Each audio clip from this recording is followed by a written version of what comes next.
Contract basis గా 15 ఏళ్ల నుంచి వాళ్ళు వ్యక్తి చాకరీ మాతో పాటు ఈక్వల్ గా చేస్తున్నారు. వాళ్ళు ఏ విషయంలోనూ తగ్గడం లేదు. వాళ్ళు లేకుంటే ఈ రోజు మేము అసలు ఇంత పెద్ద హాస్పిటల్ రన్ చేసే వాళ్ళం కాదు.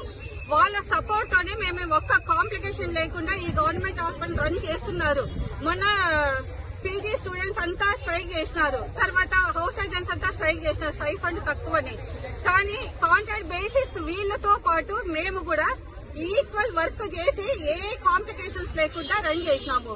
మా ఉద్దేశం ఒక్కటేనండి, ప్రభుత్వానికి విన్నవించుకుంటున్నాము. 115 జీవోని రద్దు చేసి మా పిల్లలందరినీ రెగ్యులరైజ్ చేయాలి. మేము ఇదొక్కటే కోరుకుంటున్నాం. మా జీజీహెచ్ లో వాళ్ళకి ఎటువంటి ఇంకోటి సమాన వేతనం, మాకు వాళ్ళ గురించి అనుకుంటే కళ్ళలో నీళ్ళు వస్తాయి. వాళ్ళ చిన్న పిల్లలు ఒక్క సంపాదన ఉంటుంది, వాళ్ళకి చాలా కష్టపడుతున్నారు. ఎక్కడెక్కడి నుంచో పీహెచ్సీలోకి వచ్చి పిల్లల్ని చదివించుకుంటే పిల్లల్ని చూసుకునే వాళ్ళు లేకుండా వాళ్ళు చాలా కష్టం. వాళ్ళ పరిస్థితి దీన పరిస్థితి వాళ్ళు ఎవ్వరు కూడా అర్థం చేసుకోలేదు.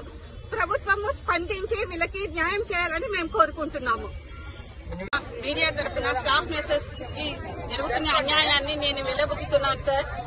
CM sir, deputy CM sir, joint secretary గారు, హెల్త్ మినిస్టర్ గారు ఒక్కసారి మా గురించి ఆలోచించండి సార్. ఎవరినైతే 2112 మందిని మీరు స్టాఫ్ నర్స్ ఏఎన్ఎంస్ నుంచి స్టాఫ్ నర్స్ గా తీసుకోదలుచుకున్నారో వాళ్ళందరూ కూడా రెగ్యులర్ బేసిస్ మీద వర్క్ చేస్తున్న వాళ్లే సార్. గవర్నమెంట్ నుంచి ప్రతి ఒక్క బెనిఫిట్స్ వాళ్ళకి అందుతున్నాయి సార్. గత ప్రభుత్వంలో 2014 కంటే ముందున్న ప్రతి ఒక్క కాంట్రాక్ట్ వాళ్ళని రెగ్యులర్ చేశారు సార్. దానిలో ఒక్క స్టాఫ్ నర్స్ కూడా ఒక్క స్టాఫ్ నర్స్ కూడా లేదు సార్. ఆ విషయాన్ని అప్పుడు కూడా మాకు అన్యాయం జరిగింది సార్. ఎప్పుడైతే కాంట్రాక్ట్ వాళ్ళు రెగ్యులర్ చేశారో గత ప్రభుత్వంలో అప్పుడు మాకు అన్యాయం జరిగింది. అప్పుడు ఎవరైతే రెగ్యులర్ అయ్యారో ప్రతి ఒక్కరు కూడా ఏఎన్ఎంసీ సార్. దయచేసి గుర్తించండి సార్. ఇంత జరుగుతున్న అన్యాయాన్ని పదే పదే మీకు మీ ముందుకు తీసుకొస్తూనే ఉన్నాము.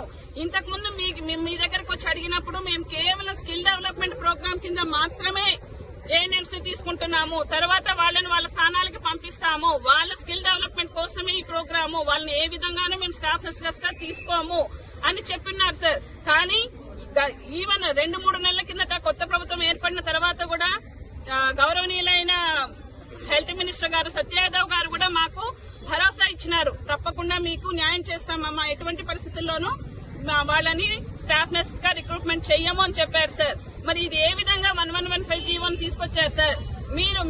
మీకు మేము అడుగుతున్నది ఒక్కటే సార్. ఒకేసారి 2112 మంది ఏఎన్ఎం స్టాఫ్ నర్స్ గా తీసుకొని రావడం వల్ల పీహెచ్సీ స్థాయిలో ఉన్న వైద్య వ్యవస్థ నిర్వీర్యం కాదా సార్? దయచేసి ఆలోచించండి. ఎంతమంది ఎన్ని రోజులుగా మేము ప్రయత్నం చేస్తున్నాం సార్. గత 15 సంవత్సరాలుగా ఎటువంటి బెనిఫిట్స్ లేకుండా చివరికి పీఎఫ్ గానీ ఈఎల్స్ గానీ మెడికల్ లీవ్స్ గానీ ఏదైనా అత్యవసరం ఏర్పడితే మేము లాస్ ఆఫ్ పే పెట్టుకుని వెళ్లాలి సార్. మా సేవలు మీకు కనిపించడం లేదా సార్? పూర్వం బ్రిటిష్ కాలంలో వాళ్ళు చేస్తున్న పనే మీరు చేస్తున్నారు సార్. మా యొక్క కష్టాన్ని మీరు వినియోగించుకుంటున్నారు గానీ మా కష్టాన్ని మీరు గుర్తించడం లేదు సార్. దయచేసి ఈ జీవో 1115 రద్దు చేసి ఎవరైతే కాంట్రాక్ట్ బేసిస్ మీద వర్క్ చేస్తున్నారో వాళ్ళు ప్రతి ఒక్కరిని రెగ్యులర్ చేయాల్సిందిగా పేరున ఉన్నతాధికారులు అందరికీ విన్నవించుకుంటున్నాం సార్.